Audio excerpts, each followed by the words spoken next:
उदालगुरि जिल्ला कमिटि दुलाराय बर' थुनलाइ आफादनि गा 52 जि बोसोरसालि जथुम्मा बिनिनो गेवलां मेलमोन दिनै आरो बे गेवलां मेलाव जा गाहाय आलासि हिसाबै बर' थुनलाइ आफाद सेन्ट्रेल कमिटिनि गाहाय नेहाथारि नीलकण्ठ गयारी नुजाथिफैदोंमोन आरो हांख्रायजानाय आलासि हिसाबै सायख'जानाय बिबुंथिगिरि हिसाबै जोंहा दुलाराय बर' फरायसा आफादनि पाब्लिक रिलेसन अफिसार माबा सेक्रेटारि आनन्द दैमारि बिथां दंमोन दिनै बे गेवलां मेलाव गोबां बाथ्राफोरखौ लानानै सावरायनाय जादों बेखे थांनाय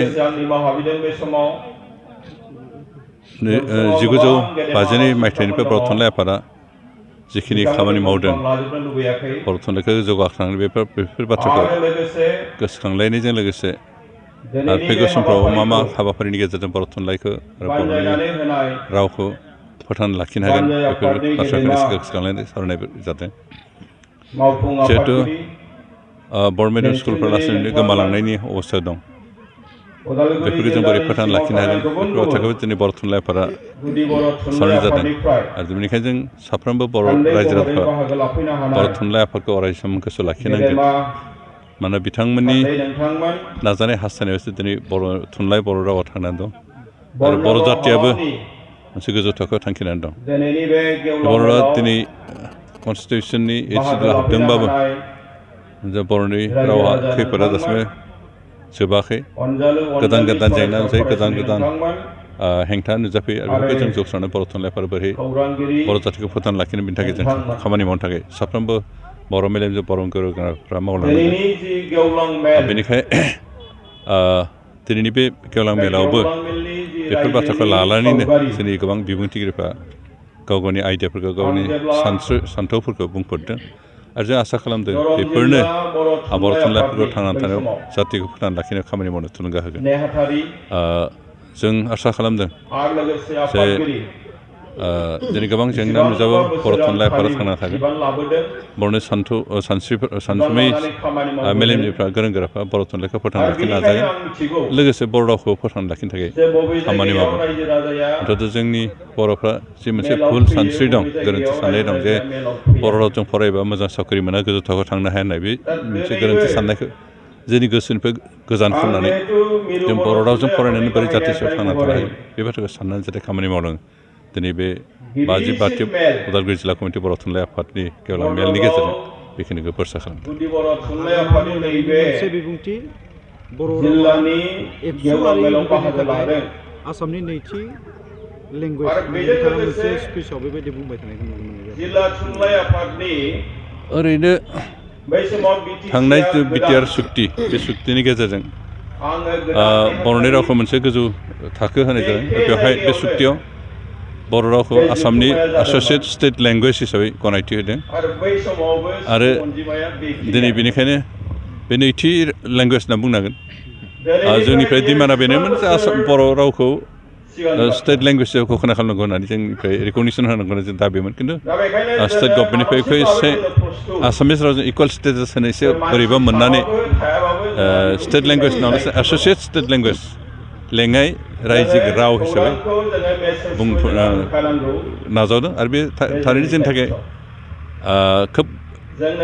मोजां आसामिस रावजों इकुवेल स्टेटास मोनाखैबाबो स्टेटनि मोनसे रिकगनाइज लेंगुवेज हिसाबै गनायथि मोननाया बे जोंनि थाखाय मोजां जादों जों मोनसे बाथ्राखौ बुंबाय थादोंमोन जे झारखन्डआव गासै मोन 16 स्टेट लेंगुवेज दं सिक्किमाव मोन 7 स्टेट लेंगुवेज दं दा बिदिसो आसामाव मोननै स्टेट लेंगुवेज जानायाव जेबो हेंथा थाथावनामोन होननानै जोंनिफ्राय जुक्ति देखायनाय जादों खिन्थु थेवबो आसामिस इन्टेलेक्सुवेलफोरनि जिथु सेन्टिमेन्ट बेखौ आघात होनो साहस खालामखाय आसाम सरकारा एस'सियेट स्टेट लेंगुवेजखौनो गनायबाय जों बेखौनो गनायबाय जे जोंहा जिहेतु मोनसे लेंगुवेज जेबो स्टेटास होगोन स्टेट लेंगुवेजाव खिन्थु जों बेखौ दा एस'सियेट स्टेट लेंगुवेज माने जों आसामनि जिखुनु अफिसफ्रावनो बर' रावखौ बाहायनो हानाय जाहैगोन जिहेतु स्टेट लेंगुवेज एस'सियेटबाबो बे स्टेट लेंगुवेजानो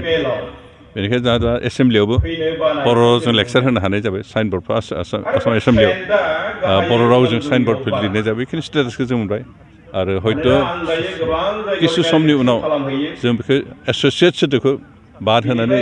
स्टेट लेंगुवेज हिसाबै मा खालामनो हायो बेखौ बे नोजोरखौ लानानै जों खामानि मावनो गोनां दं आरो जों आसा खालामदों जों बर'नि थुनलाइगिरिफ्रा बर'नि लिरगिरि बर'नि थुनलाइ आफादनि दैदेनगिरिफ्रा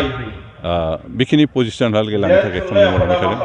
जिहेतु थांनाय समाव बिथांमोना मेङाजासे बायाजासे खैफोद आफोदनि गेजेरावबो स्टेन्ड होनानै खामानि मावदों आरो फैगौ समाव बिथांमोना निस्सय मावलांगोन दुलाराय बाथौ गौथुमनि हाबाफारि जागोन थावनियाव बिटिआरनि चिफ बिथाङा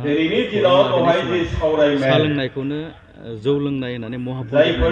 मोनसे फेसबुक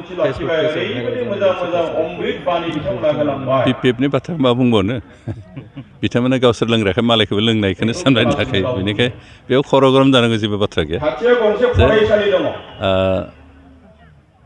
इउपिपिएलआ जि समाव सरकार बिबान लादों बे समनिफ्राय जौ लोंनायनि जिथु जौ जुवानि जिथु प्रकप बेयो जोंनि बिटिआर ओनसोलनिफ्राय गोमाबाय बेखौ जों जेसेबांहाय जों बोखारदों फोसाबदों आरो उनावबो फोसाबलांगोन जोंनि उन जोलैनो जों सोलोंथाइनि बिथिंखौ नोजोर होनानै खामानि मावनो फोरोंदों खिन्थु बिपिएफआ जुवा गेलेनो जुमाय लोंनो फोरोंदोंमोन आरो दिनै बिपिएफआ जि खामानि मावदों जोंनि बिपरित खामानियावनो बर' जाथिखौ गोजौ थाखोआव नाजादों आरो बेवहाय बिथांमोना सहायनो हायाखै मेगन सानानै बेनिखायनो नंखाय फोसावनानै बोरैबाफोर रायजो राजाफोरखौ गावसोरनि फारसे लांनो हायो नामा बेखौ नाजादों खिन्थु बिथांमोना खुनुदिन साक्सेस जाया